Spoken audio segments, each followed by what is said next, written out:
ابن عبد الوهاب أكا كتاب التوحيد wanda minna ko minna na tabali kola ambe abi hurairata ka hadisa sarahula na ko ciden ko yayire koroshi ko wolon fulama halakili kowde do ambo hadisa sarahula bi ambata yuro min qala sallallahu alaihi wasallam alaka ciden ko alaka tanuna kishibaka فإذا اختلفت هذه الأصناف فبيعوا كيف شئتم إذا كان يدا بيد ni hadisa anana hadisa juman nofe ni ciidon ko jahabun bi jahab sanu ni sanu nabu fere nyogoma wal fiddatu bil fiddati ani worije ni worije wal bur bil bur ani buru balodore tumbe ciiden tilela nabu udu fere fare nyogoma wa tamru bi tamri ani tamaro na nyugona tamaro naba fe ku fere nyugoma wa sha'iru bi sha'iri ani alikama na nyugona alikama nabu lu fana fere ku fale nyugoma wal milihu bil milih ani ewa kogo ani kogo nabe nunu fere nyugona akake yadda biyati boloni bolo nkasanu fule ikasanu fule nkasanu garamu duru ani kasanu garamu duru ampu fare nyogo nkasanu fule ikasanu fule nka worije ne ka worije anku fare nyogo nka worije fule ka worije fule ka worije garamu duru ka worije garamu duru ta fule yadda biyati nka buru komi nkanyo ankanyo fale nyogo nkanyo fule ita fule ukana chaya nyogoni akake bolo ni bolo tamaro ni tamaro nabu fere ku fale nyogoma nka tamaro sawu kele ani ka tamaro sawu kele nta fule wa sha'iru bi sha'ir alikama na nyogona alikama nabu fere nyogoma ku fale nyoni nyogonye nine alikama sawu kele nkale kama sawu kele ku fale nyogoma bolo ni bolo wal milihu bil milih ko nabu fale nyogona nka kogo sawu kele ani ka kogo sawu kele nta fule yadda biyan aka kene bolo ni bolo ukadala kenye aka kene bolo ni bolo ni nuri ya ubeye kelene ukadala kenye aka kene bolo ni bolo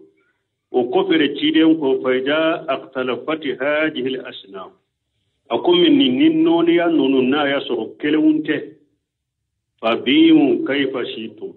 ayu fere nyogoma tugo mi nyawjia aku chaya nyogonye me sarti juman kanka projet ija kana yaddan biyad na gerani bolo ni bolo mana ne ka sanu ni e ka worije an ku fale nyogon ku fere nyogoma bashi tala ben na fere chogo na kada ye ne ka sanu garamu kele ani e ka worije garamuta ayu fale nyogon na kare ne ka sanu garamu kele ane ka worije garamu muga abben na chogo ola ku chaya nyogonye abben na chogo la ayo fere nyogona o chogola nute noni ya kelenye me akake boloni bolode nga sanu garamu kele ane ka worije garamuta an ku fere nyogoma basitala me nga sanu garamu kele mfule ika worije garamuta mfule deba tabo kenega yaddan bi yadda ka kini bolo ni bolo abo chogode la worije ani burri e ba ke worije ka burri balo komi nyo kode ke ka worije sa chogo mi nyawuja ayu chaya nyogonye ma ka kini bolo ni bolo tamaro ni wori nabe ulude ewa sani nyogonye chogo mi nyawuja ya ko chogola na ka ke bolo ni bolo alikama ni sanu nabode fale nyogoma chogo mi nyawu jayu chaya nyogonye na kake bolo ni bolo wa qawluna intafaqa fi qardi no semino ko nanko nay usbe ye kelenye iribal la nyinila والمقصود احتراجا مما إذا اختلف القرض منها نانكونو بك إرباي تشوكو كلني لانيني مونيه يركولوشي نا يا سرو كا إربا سبب مونيو كا إربا نو تكلني فجهب مثلا ثمن للأشياء والفضة ثمن للأشياء والبر قوت مثالي لا munye sanu ke iriba feni ale ye fiun songo fende ya ale ni fiun be se kasana munye worije ke iriba fenye songo fende do na be se ka ke ka fendo sa alburu minyo ke iriba fenye ni paloro yala sababu mununye nonun ke iriba fenye sababu ye kelenye sawa sababu te kelenye sanuka iriba penya ka sanuke ko iriba pende ale sababu ye munye illa munye songo pende worije ta illa munye songo pende do buruta munye ale ka iriba penye palodo wala haja ninka yazuzu bayu sa'i min al-burn bi dinari min al-jahdi ma tafarruqi wa adam tasawi li ikhtilaf al-qasd bo min jogoda sisa abe daga albur nimbalo min fulen ni asawu kele aka asabi dinari mina jabe ni jaha ewa sanu dinari kele abe daga buru sawu kele ikasa ni dinare ni sanu dinari kele ma tafarruqi wa adam tasawwi abe daga aku kasa na kasoro atu dala kenye epifana ewa abese ka fara ɲɔgɔn na ka sɔrɔ masara a faamura abese ka ewa buri sawu kɛlɛ i bɛ se ka sa ni sanu dinari kɛlɛ ɲɛ k'o caya ɲɔgɔn ɲɛ ani fana ewa hari a ka fara k'a sɔrɔ u ma bɔ kɛnɛ kan mun na parce que u ka iriba laɲiniw bɔra ɲɔgɔn kɔ ne ka sawu masa an ka kɛ ɲɔ ye buru an ko a fɛn sugu de do fana be komi alikama de nunu tun be ciden ka tile la mana ɲɔ sawu kelen sisan a be daga a ka sanu dinari kelen kɛ ka ɲɔ sawu kelen sa a be daga sanu dinari kelen yala sanu dinari kelen o man ca ɲɔ sawu kelen ye wa nin dagara k'u caya ɲɔgɔn ye nin cogo la kelen fulana be daga ka fara ɲɔgɔn na k'a sɔrɔ i ma ka sanu dama ye parce que u ka iribaw tɛ illa kelen ye u ka iribaw tɛ illa kelen ye sababu minnu ye ka iriba ye ko kelenw tɛ lianna haja yuqsadu bihi naqdu wa samaniyatu parce que sanu laɲini ye mun ye ale la a bɛ se ka kɛ ka fɛn sara ani sɔngɔ fɛn dɔ wa haja yuqsadu bihi alqutu burun awa iriba laɲini ale la a bɛ se ka kɛ balo ni balo do o da ya ale ka iriba illa mun ye balo do sanu ka iriba illa mun ye nafidi de do fɛn dɔ de ni a bɛ sara i b'a a kɛ fɛn dɔ ka fɛn dɔ sara ani fana sɔngɔ fɛn dɔ ale ka iriba illa nin de buri ka iriba ye balo de donc a bɛ daga ka nunu fɛrɛ ɲɔgɔn ma k'o caya ɲɔgɔn ye a bɛ daga ka fara ɲɔgɔn ye fana k'a sɔrɔ awa u bɛɛ ma sara o fila bɛɛ dagara fayin qila nin faamura wa minnu ka iribaw tɛ illa kelen ye a dagara wulu ka fɛrɛ ɲɔgɔn ma k'o caya ɲɔgɔn ye et puis a dagara a ka fara ɲɔgɔn ye k'a sɔrɔ kelen ma taa bɔ a bɛ kɛ jugu ye a faamuna wa masala an ko sisan minnu ka iriba ye illa kelen ye a bɛ daga a k'u fɛrɛ ɲɔgɔn ye k'o caya ɲɔgɔn ye mais a tɛ daga ka fara ɲɔgɔn ye ka jugu to ye misali la minnu ka iriba ye illa kelen ye u bɛ iriba fɛn ye sanu file an'an ka sefa file Ibn Seminu bɛ n'o fɔ ɲɛfɛ mun ye sanu ni warijɛ kɛ iriba fɛn ye a naqdu wa samaniyatu an ka sefa ni dolari ninnu ni euro ninnu mun y'u kɛ iriba fɛn ye a naqdu wa samaniyatu parce que olu bilala sanu ni warijɛ n'o de la bon sisan ni e bɛ sanu de fɛrɛ sisan u ko sanu garamu kelen 1000 de don sanu garamu kele watande do donc adagara aku fere nyogonya ko chaya nyogonye noni ya utekelenye minga sanu fule ikasefa fule ya dambiya parce que illa minyu kayri bay ka yiri bay illa uye kelenye ate daga ka para nyogonye ka jurutoy mais abe daga ko chaya nyogonye parce que ka yiri bay illa kelenye mais nu ka iribate illa kelenye ek sanu ani nyo fere nyogona na sanu ni nyore fere nyogoma adagara ko chaya nyogonye adagara ka para ka juruto ani nyogonye har nu be maddi keneka fa in qila nu ko sisa al hadithu يدل على أنه لا يشيخ إلا بالقبض فما هو الجواب أو كنا سمينو كوني مغدو كم مسيسا أو فلك من خويا كم منك إريبات سبب كلمو كإريبات أدغرا وكاشايا نيغوني أدغرا كفارا نيغونا كاسورو جروباني نيغوني نو ماسرا نو أو فلك حديثا من كنكو فإذا اختلفت هذه الأسناف فبيو كيف شئتم إذا كان يدا بيدي ni mo do ye ni hadisa fo ni hadisa mi fula bolo ni hadisa ko akake ni bolo ni bolo ye ni noni yaw bora nyogon koro ayu fere nyogo ma chogo mi nyawujiya ma akake ni bolo ye munna sisa aw ko munun kayire bata illa kelenye ayu fere nyogo na haru nu aka utaya nyogo nye e bi ayu fere nyogo nya haru nu ma dikeneka ni hadisa bana ba ira u ka dikeneka again bolo ako ni mo mi nyeni ko amba jabi chogo نقول أنباكو حقيقة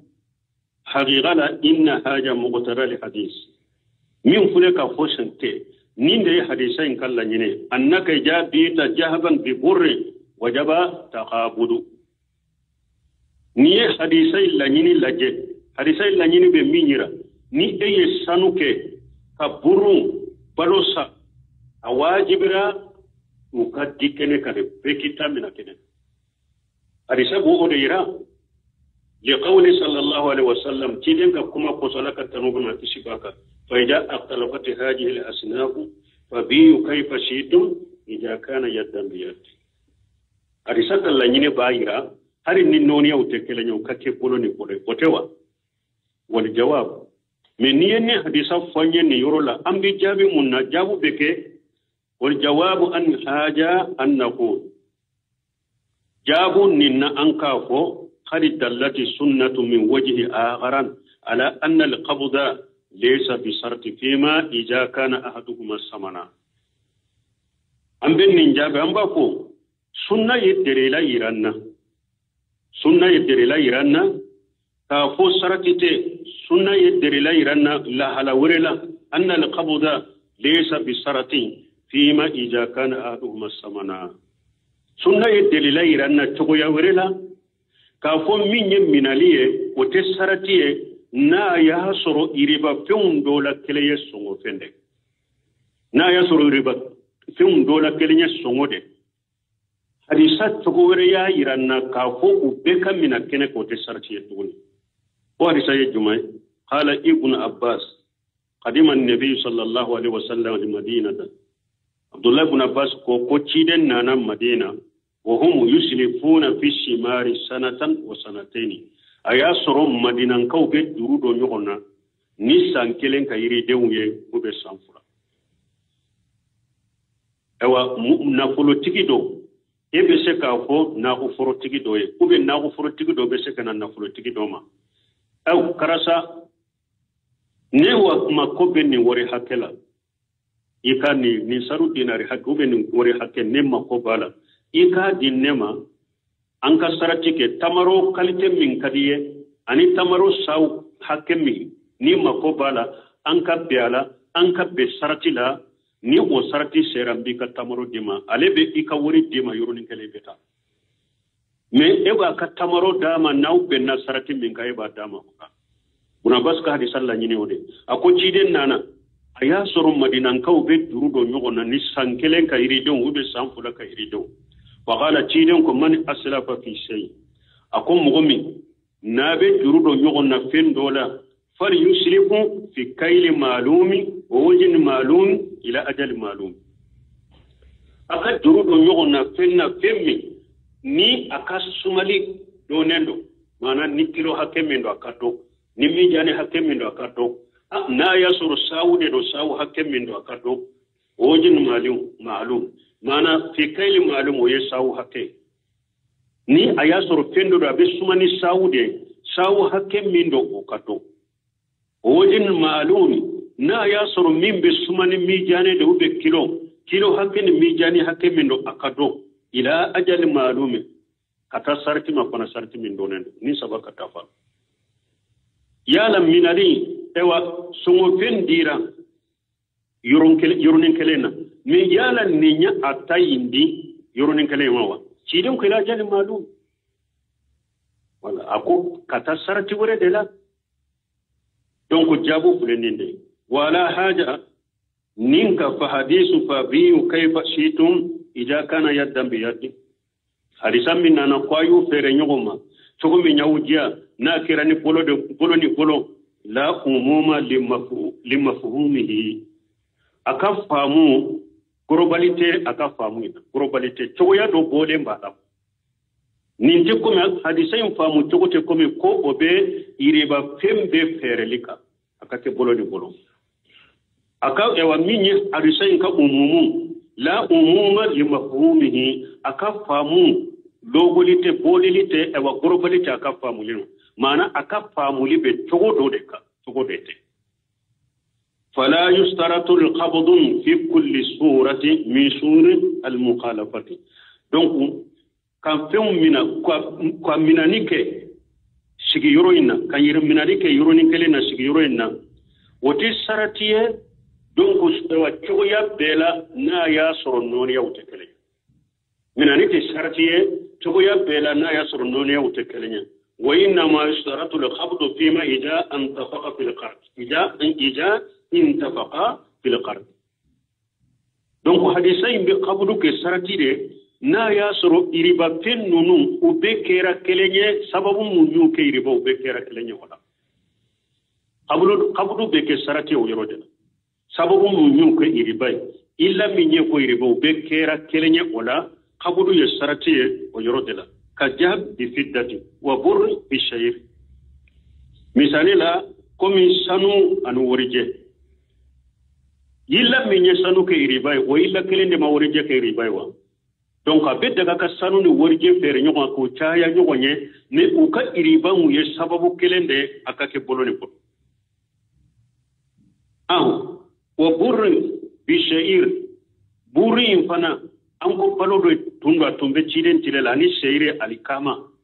nunu fana illa minyu ke iriba ye abe kelenye na do do fana fere nyoko na noni ya kelon tede abe daga po chaya nyonye me ukake polo ni polo basika ukairi baw illa yekelenye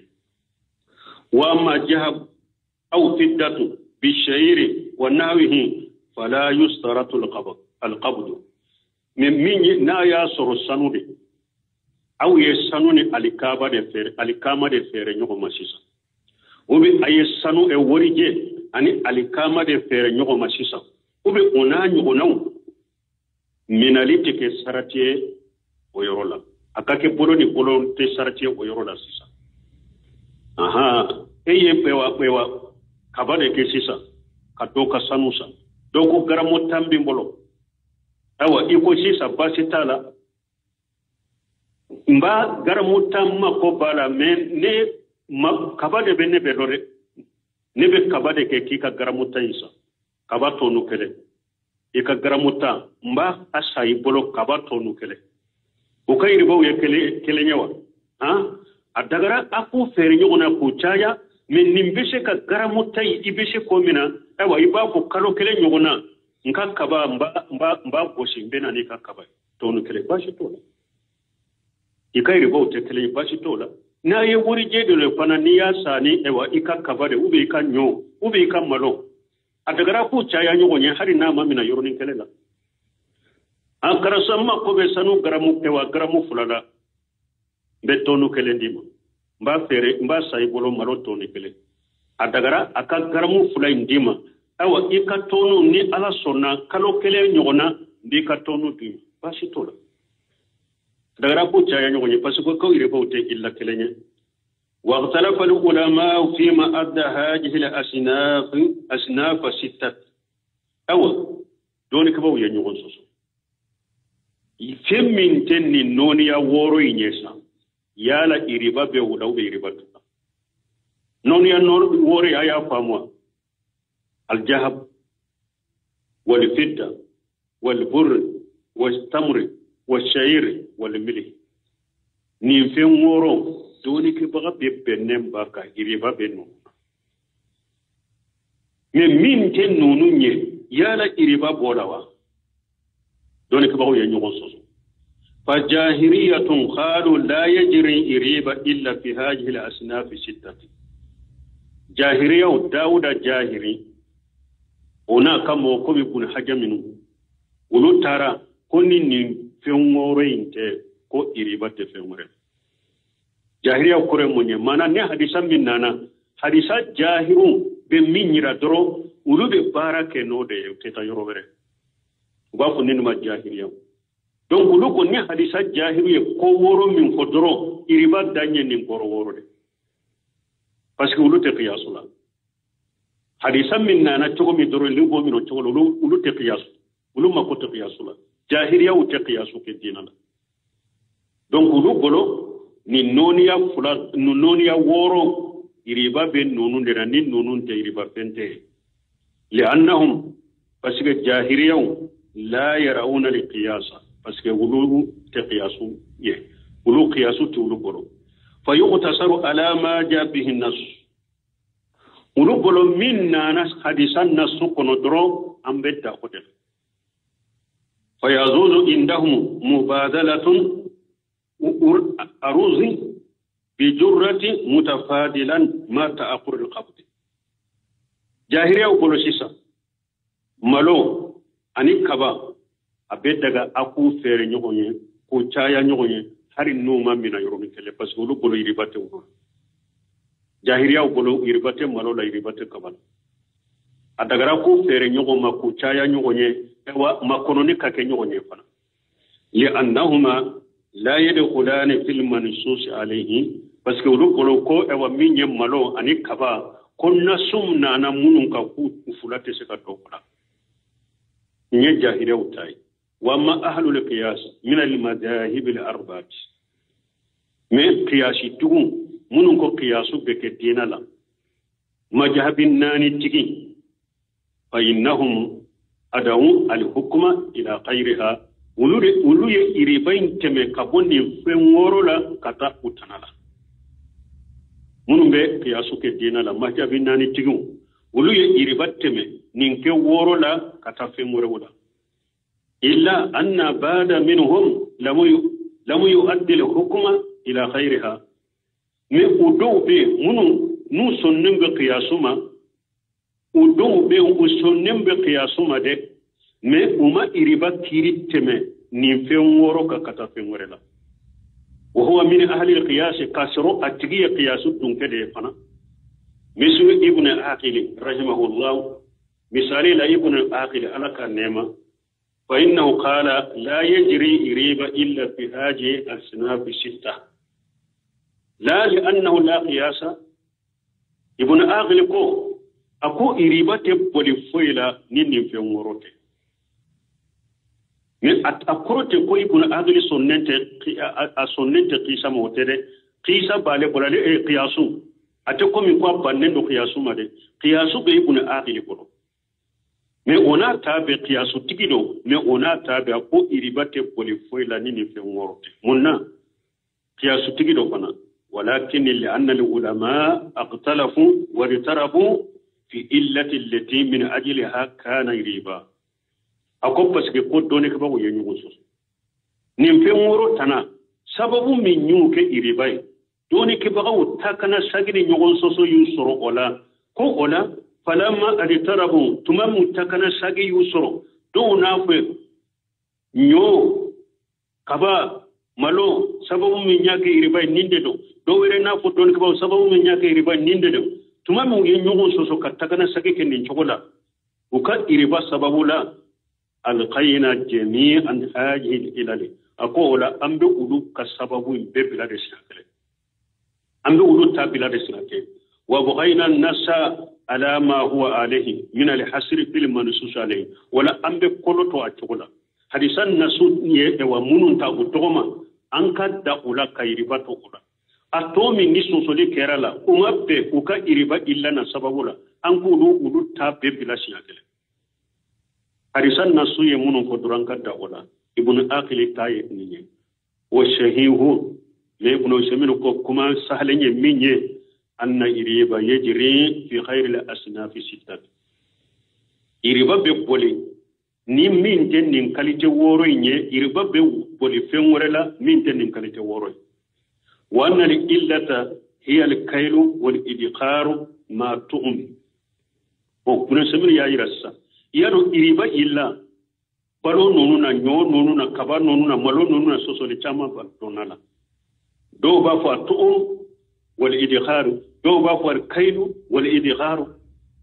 bo kuna samir kuleka dole foya iriba illa saba hiya al-kayl akasoro ni femunu fule ni fendo abesuma akasoro fendo abesuma kele wali idgharu fulana akasoro abeseka lasago ka wati janka techiya ma tum kafara du fendo kana balodo donc nini saba yem nyugon soro minna iriba bala abeke iriba fenyi abesuma apeseka lasago ka wati janka techiya palo lo fana mo ba ke palo ye fana nini sabatira palo femmi nini sabatira la iriba fen iriba illa ye palo wala ni fe sabade wa huwa an yakuna quta mudakkira ako akake palo ye akake fana apeseka lasago wa haja binisbati li burri wa tamri wa sha'ir wonni nyede minye burri ani tamure ani sha'ir donc tamaro iriba fendo munye tamaro ke iriba fendo fenye tamaro fule palo de do abella so buru fule palo de do abella so sheiru fule palo de do abeshika la so wala femo fem kana be komi nonu choko palo de abeshuma abella so amba qiyasu tamaro ni sheiru ni burila yeba iriba be kala وبالنسبة للجهاد والفتة أو سنون ورجي وفا من يولوك إرباي الإلة هي الجنس والثمانية ولوك إربا سبب يموني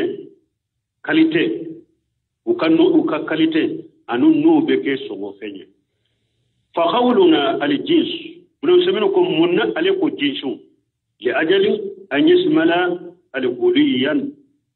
ijabi abaduhu bi bad munare ko jinsu mana akake sanu yedro akake worje yedro akake fana beke somoy munna ye jinsu fo parce que na ma fo akake worje yedro akake sanu yedro ni songo fendo ni jinsu ma faraka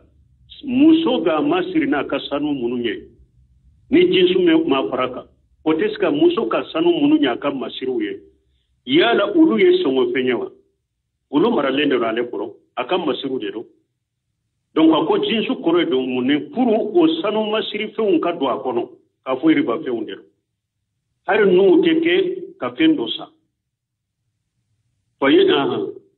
fayajri fihi riba iriba be pole ala ma annahu laysa bisamani musuka masiri iriba be pole ala kasoro ewa fe songote ateke songoy parce que maralende ba le pole alba ire masiri na yede وثمانية مثل الدراهم والدنانير والأوراق النقدية المعروفة ونوكو الثمانية من بسكة سمو فناي مثال لا دراهم دينار والأوراق النقدية نانك وري منون بامبو أنك وري دوني منون بامبو فإنها بمنزلة الذهب والفضة أنك وري منون فلان بلو نامبي اوا مينون نسانو يه amina ewa sanike nuye ulube sanu ni warije prasti minta ye separeo minta euro deo minta dollar de nunu be sanu ni warije prasti da aw yughalu al illatu samaniyatu faqati ube amba ko nunu ka iriba illa munye songo feunde nunu ka iriba illa mu hanka jisu nyere toye ube amba fo nunun ka iriba sababu songo feunde do wala huliyu kharijo an samaniyati khuruja tariya donc minye muso kam masiri ale bora songo feunna munna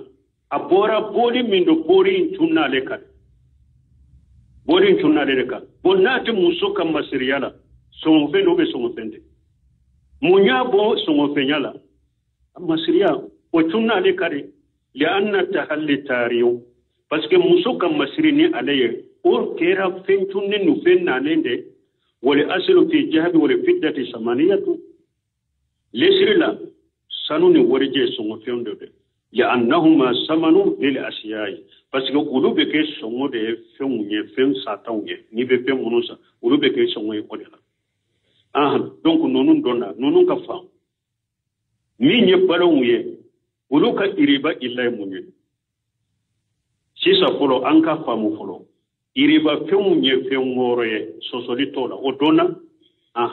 bon fulana sosoli bala min tin ni fen ngoroye iriba bulawa na iriba bula an son naw fanama bro semno ko ye kuma salani bo tamaro abedu abe mara ode yake iriba shayire abedu abe mara ode yake iriba alburr abedu abe mara ode yake iriba nimbe komi wulu nyogona na abedu abe lasabo abe suma afana iriba bala nim fana dono qiyasu fanfela qiyasu fanfela kuma salena fimo pe fana be komi ni fennani ube ni fen saba fimo fe be komi ni fen saba iriba ba fanala o famuna wa nan bora o yorola wa mal milihu ko munye ko ke iriba fe abe hadisa ko wal milihu bil min munye ko ke iriba fe ne faqala shaykh al-islam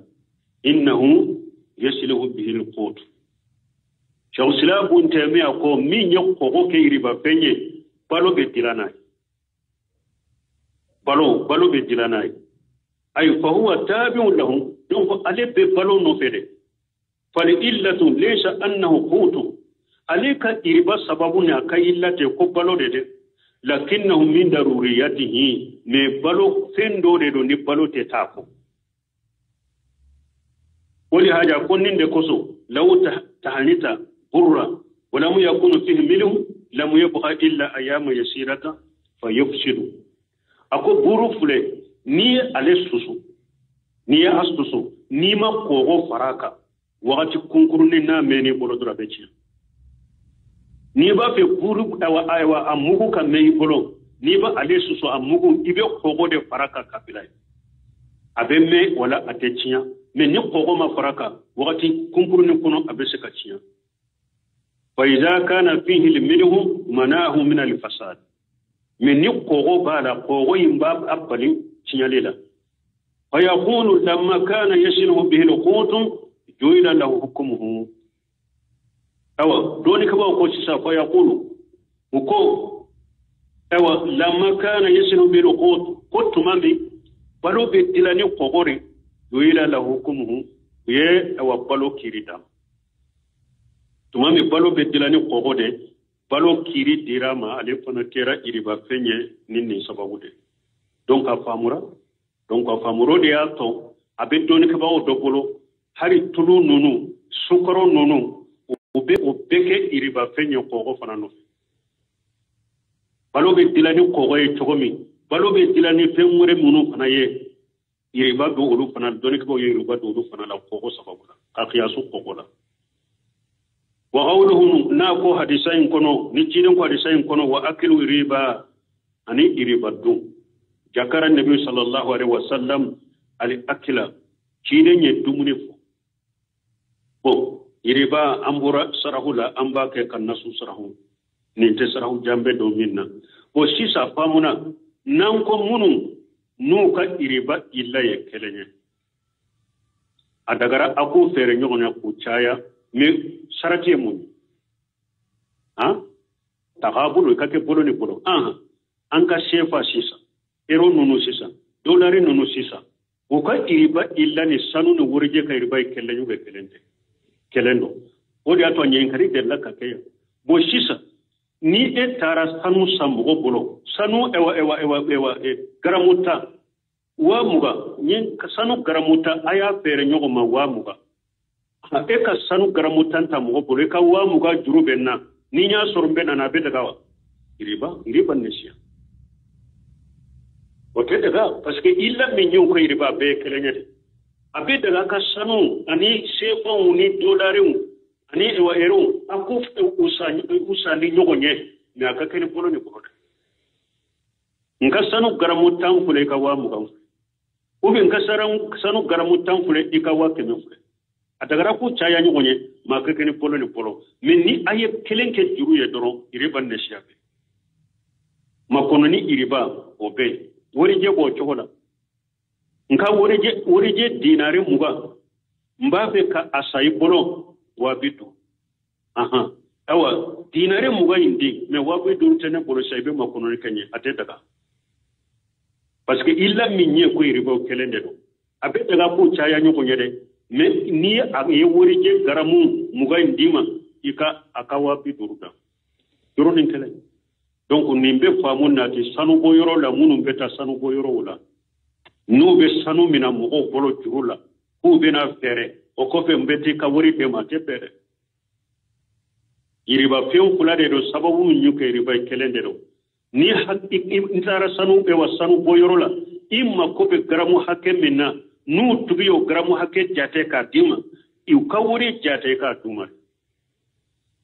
akana makono ni juru ko la de juru te be no nyogonje parce que iu ka illa iriba la kelendo abay daga ka chaya nyogonye na ka kene polo ni polo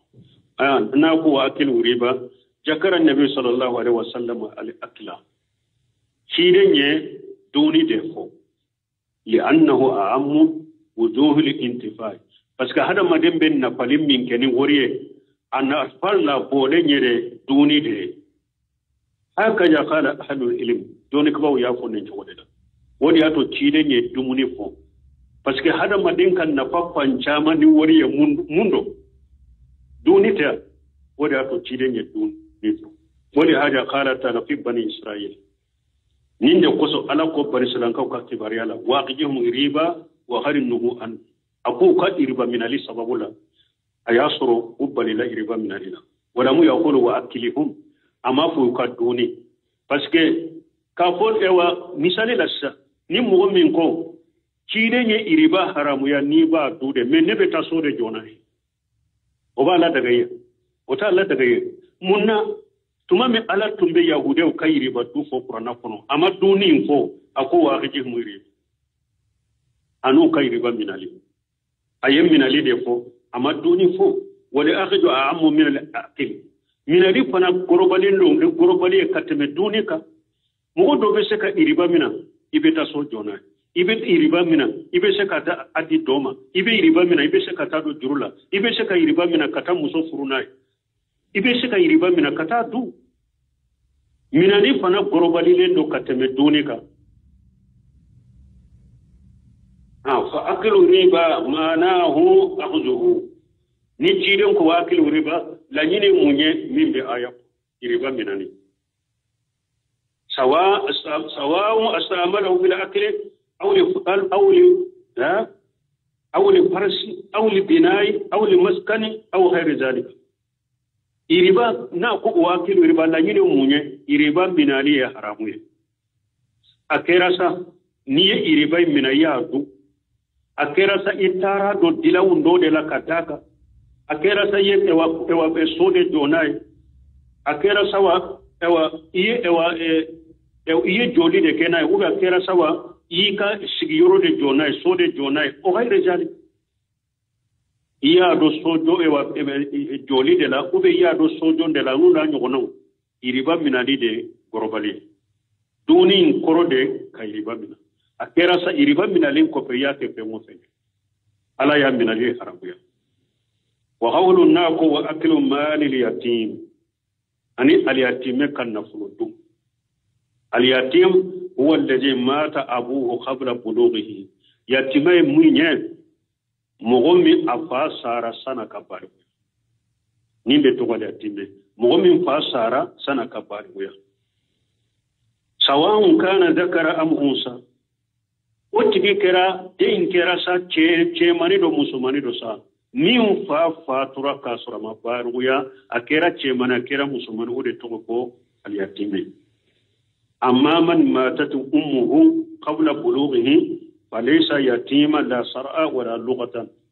meni mu'min bade sara ka sura mabaruya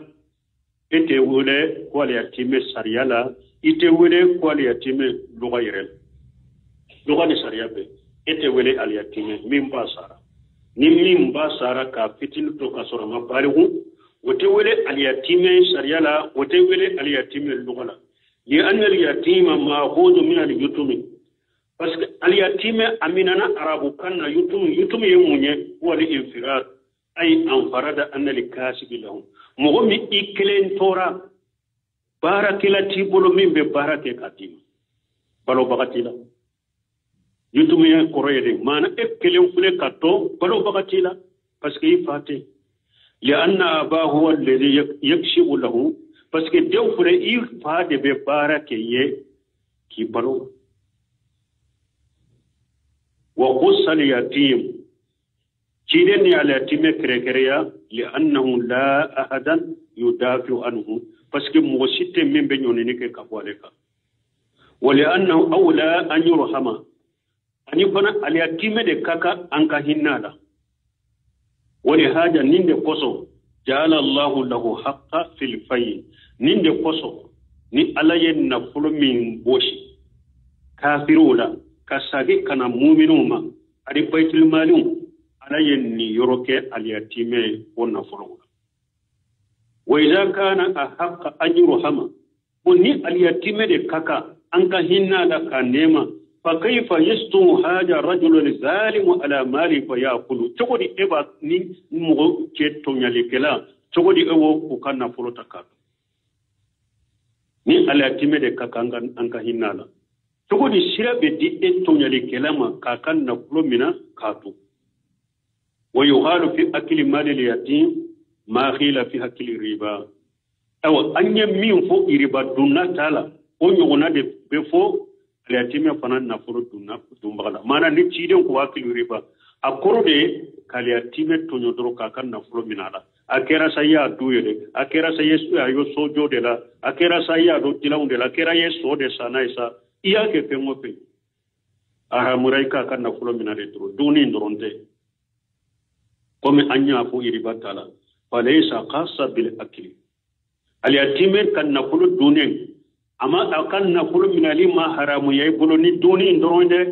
bal hatta law istamalahu fi sakani aw li farsi aw li kutubi aw ghayriha aw ni hari ala timin na kullu mina ka bara ka ke sode jonai ube munye ka ewa dilawunde sanai ba ube ka kitabu de sanan ulu na nyonon wa huwa daqilu fi jalika adonon do haramu yalina الدونن ده كدوني حرام يالين واكل مال خير اليتيم ليس من الكبائر يالا اليتيم تناكا نفلو دوني واكل مال خير اليتيم ليس من الكبائر لأن اليتيم له سان قص ولهذا تعود الله من يأكل أموال اليتامى ولو كن يرى لكو اليتيم تناكا نفلو دوني ko ote jate kabaira la na aya famu de mana akbar le kabaira junuba ka junuba munu fora ko halakili kongo al yatime tanakan nafulo doni te jate ulu de la sino haramu do de me junuba munu fora ko halakili kongo do al yatime kan nafulo te ulu de la parce que al yatime kan nafulo al yatime tanakan nafulo doni junubu ba munu nana ne ciden ne wolon fula min fo ko be hada made ko halakili kondo ali atime tanaka na fulu dunite to udela parce que munya ali atime kan na fulu do ni yorola parce que ali atine kan na fulu kappo kappo ninde koso ala yere kan karini janga kata bila mugo nye ni mugo minya ali atime kan na fulu da qala ta'ala lako innal ladhina ya'kuluna amwala al-yatama julma akom mugo munumbe ali atime kan na fulu do kutono inma ya'kuluna fi butunihim an-nara wa sayasla'una ash-shihira utigu bake ka jahannaba tasuma de do ka do kono awa yo male kama do sonu be bila tasuma menenen donc ali atime fana kan nafulo duni junubu kapo kateme mo wore kan nafulo duni kan wa qawluhu wa tawalli yawm al-jah na ko hadisayun kono ani kele do silamo ka jama fule mu'minu ka jama fule kafiru ka jama fule mo min be boli tawalli bi mana al-idbar wal irad abin ne ma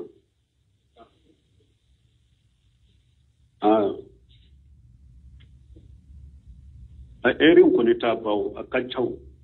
erin ta ba amba joya parce que ni fana fule minye sarahu doni be ni fana la subhanaka allahumma rabbana bihamdika ashhadu an la ilaha illa anta astaghfiruka wa atubu ilayk ibn abdul wahhab aka kitabu kono kitabu tawhid wanda minna ko minnana dabali kola ambe abi hurairata ka hadisa sarahula na ko ciden ko yayire koroshi ko wolon fulama halakili kowde do ambo hadisa sarahula bi ambata yurmi qala sallallahu alaihi wasallam alaka ciden ko alaka tanuna kishibaka faida aqtalafati hadhihi al-asnaf fadiyu kayfa shitum ya kana yaddam biyati ni hadisa anana hadisa duman nufe ni ciden ko jahabun bi jahab sanu ni sanu nabu fere nyuma wal fiddatu bil fiddati ani worije ni worije wal bur bil bur ani buru balodore tumbe ciden tilela nabu udu fere fare nyuma wa tamru bi tamri ani tamaro na nyuguna tamaro naba fe ku fere nyuma wa sha'iru bi sha'iri ani alikama na nyuguna alikama nabu lu fana fere ku fare nyugum wal milihu bil milih ani ewa kogo ani kogo nabe nunu fere nyuguna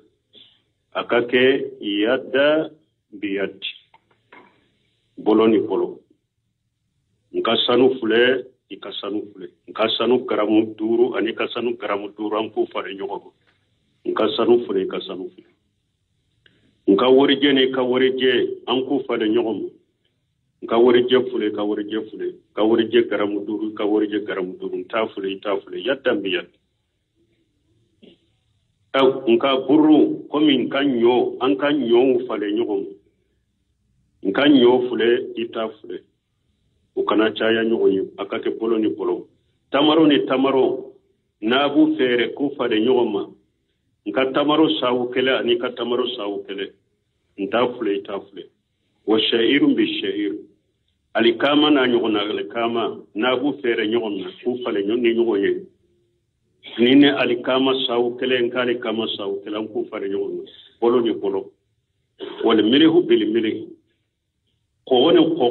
nabu fare nyono nka ko sawu kele ani ka ko sawu kele ta fule yadda biyan aka kene bolo ni bolo ukadala kenye aka kene bolo ni bolo ni nori ya ubeye kele ni ukadala kenye aka kene bolo ni bolo وكفر تشيدين كوفيدا اختلفت هذه الأسناف أقوم من نينونيا نوننا يسر كلونته فبيو كيف شئتم أيو فير نيوما تشوغو من يوجيا أكو تايا نيوغونيه مي سارتي جمان كان كبروشيه إذا كان يدن بيد ناكيراني بولوني بولو مانا نيكا سانوني إيكا وريجي أنكو فار نيوغوني كو فير نيوغوما basi tala ben na fere chogo na kada ye ne ka sanu garamu kele ani e ka wurije garamuta